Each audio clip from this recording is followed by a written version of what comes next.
भगवान बाबा हनुमानजी को प्रणाम। महान त्यागी बाबा जुमदेवजी को प्रणाम। परमात्मा एक। सर्व सेवक सेवकांना नमस्कार। आजच्या व्हिडिओमध्ये आपण बघणार आहोत ज्ञान परडास मर्रास योगी या शब्दाचे अर्थ। हे शब्द बाबांच्या मुखकमलातून बाहेर आले होते। बघा सेवक सेविकांना, 1983 सालची घटना आहे। महान त्यागी बाबा जुमदेवजी हे आपल्या निवासस्थानी एक दिवस रात्री आपल्या आसनावर झोपले होते। त्यांना झोपेत स्वप्न दिसले। त्या स्वप्नात त्यांना कोणी व्यक्ती किंवा कोणती वस्तू दिसली नाही, फक्त त्यांना मोठमोठी अक्षरे लिहिलेली दिसली। त्यांच्या मुखातून सारखे तेच शब्द बाहेर पडत होते। ते शब्द होते ज्ञान परडास मर्रास योगी। जवळजवळ अर्ध्या तासापर्यंत हे शब्द वाचत होते। त्यानंतर त्यांना जाग आली आणि त्यानंतर सुद्धा त्यांच्या मुखातून तेच शब्द बाहेर पडत होते। म्हणून बाबांनी आपल्या डायरीत त्या शब्दाची नोंद त्याच वेळेस करून ठेवली। हे शब्द जरी त्यांना स्वप्नात दिसले तरी ते शब्द परमेश्वराने त्यांच्या मुखकमलातून बाहेर काढले होते।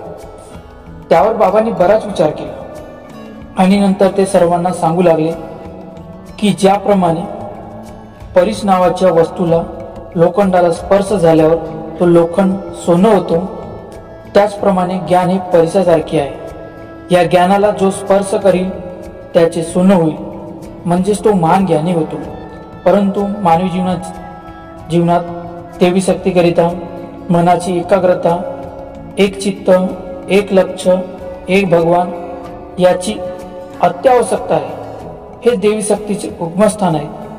परमेश्वराला समोर ठेवून बाबांनी दिलेल्या मरिया जी भगवत नाम पर या तत्वाप्रमाणे परमेश्वराच्या नावावर मेले तर भगवान सेवकांच्या पाठीशी उभा राहतो आणि परिसासारखे रस तयार होऊन तो ज्ञानी बनतो।